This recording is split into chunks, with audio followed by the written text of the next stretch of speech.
धर्मेंद्र नहीं रहे। Action, romance और संवेदनशीलता की मिसाल, एक युग का अंत और अभिनय के अलावा जो उर्दू और शायरी से हमेशा करते रहे प्यार। मोदी से लेकर ममता और राहुल तक सबने दी भावभीनी श्रद्धांजलि। आइए बताते हैं आपको पूरी खबर इस खास रिपोर्ट में।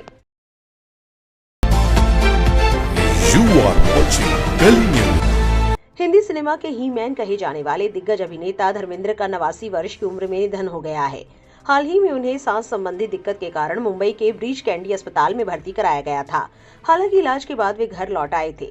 1935 में पंजाब में जन्मे धर्मेंद्र ने बचपन में दिलीप कुमार की फिल्म देखकर अभिनय का सपना देखा और 1958 में फिल्म फेयर के टैलेंट हंट में चयन होने के बाद मुंबई पहुंचे। बिमल रॉय ने उन्हें बंदनी में पहला मौका दिया, जबकि अर्जुन हिंगोरानी ने उनकी पहली रिलीज दिल भी तेरा हम भी तेरे बनाई। शुरुआती दौर में अनुपमा, हकीकत, सत्यकाम, मेरे हमदम मेरे दोस्त जैसी फिल्मों में उनकी संवेदनशील और शायराना छवि उभरी। 1966 की फूल और पत्थर ने उन्हें सोलो हीरो के रूप में स्थापित कर दिया और उनकी मजबूत काया और ऑन स्क्रीन एक्शन के कारण वे ही मैन के नाम से मशहूर हुए। 1970 के दशक में धर्मेंद्र ने एक्शन, रोमांस और कॉमेडी हर शैली में सफलता हासिल की। चुपके चुपके, सीता और गीता, ब्लैकमेल, चरस जैसी फिल्में लगातार सफल रही। 1975 में शोले के वीरू के किरदार ने उन्हें लोकप्रियता के चरम पर पहुंचा दिया। उनके टंकी वाले संवाद और बसंती के साथ उनका अंदाज आज भी याद किया जाता है। सुंदरता के मामले में भी धर्मेंद्र का जवाब नहीं था। दिलीप कुमार तक ने कहा था कि वे खुदा से पूछेंगे कि उन्हें धर्मेंद्र जितना खूबसूरत क्यों नहीं बनाया। धर्मेंद्र असल जिंदगी में अपनी दरियादिली और विनम्रता के लिए जाने जाते थे।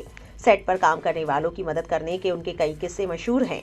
उर्दू और शायरी से उन्हें बेहद लगाव था और वे अक्सर अपने भाव शेरों में बयान करते थे। पाकिस्तान के पूर्व प्रधानमंत्री नवाज शरीफ भी उनके बड़े प्रशंसक रहे। इसी दौरान उनकी और हेमा मालिनी की प्रेम कहानी सुर्खियों में रही और 1980 में दोनों ने शादी कर ली। हालांकि ये निर्णय काफी विवादों के बीच लिया गया। 1990 के बाद उनका करियर कमजोर फिल्मों और ब्री ग्रेड प्रोजेक्ट्स के कारण प्रभावित हुआ, जिसे उनके कई प्रशंसकों और फिल्मकारों ने निराशाजनक बताया। इसके बावजूद जॉनी गद्दार और लाइफ इन मेट्रो जैसी फिल्मों में उन्होंने अपनी पुरानी नफासत और दमदार उपस्थिति से दर्शकों को याद दिलाया कि धर्मेंद्र अब भी वही कलाकार है जो कभी भारतीय सिनेमा के शीर्ष पर खड़े थे। अटल बिहारी वाजपेयी के आग्रह पर उन्होंने बीकानेर से चुनाव लड़कर जीत हासिल की, लेकिन बाद में राजनीति में आने को अपनी गलती बताया। अभिनय को धर्मेंद्र अपनी महबूबा कहा करते थे और अंतिम समय तक उससे जुड़े रहे। दिसंबर में रिलीज होने वाली उनकी फिल्म 21 दर्शकों को स्क्रीन पर उनका आखिरी रूप दिखाएगी। संवेदनशीलता, एक्शन, रोमांस, शायरी और इंसानियत से भरे सितारे के निधन से हिंदी सिनेमा ने अपना एक अनोखा और सदाबहार कलाकार खो दिया है। धर्मेंद्र के जाने के बाद सभी जगह दुख का माहौल है और सब अपने अपने दुख का इजहार कर रहे हैं। प्रधानमंत्री नरेंद्र मोदी ने ट्वीट किया, धर्मेंद्र जी का जाना भारतीय सिनेमा के एक युग के अंत जैसा है। वे एक शानदार अभिनेता थे जिन्होंने हर किरदार में अपनी अलग छाप छोड़ी। वे अलग अलग तरह की भूमिकाएं ऐसे निभाते थे कि लोगों के दिलों को छू लेते थे। धर्मेंद्र जी की सादगी, विनम्रता, अपनापन भी उतना ही पसंद किया जाता था। इस दुख की घड़ी में मेरी संवेदनाएं उनके परिवार, दोस्तों और अनगिनत चाहने वालों के साथ है। ओम शांति। ममता बनर्जी ने एक्स पर लिखा, ये सुनकर गहरा दुख हुआ कि महान अभिनेता नायक धर्मेंद्र जी का आज मुंबई में निधन हो गया। भारतीय सिनेमा में उनके अतुलनीय योगदान से आने वाली पीढ़ियां हमेशा प्रेरणा लेती रहेंगी। उनके परिवार, फिल्म जगत, प्रशंसकों और अनुयायियों के प्रति मेरी हार्दिक संवेदनाएं।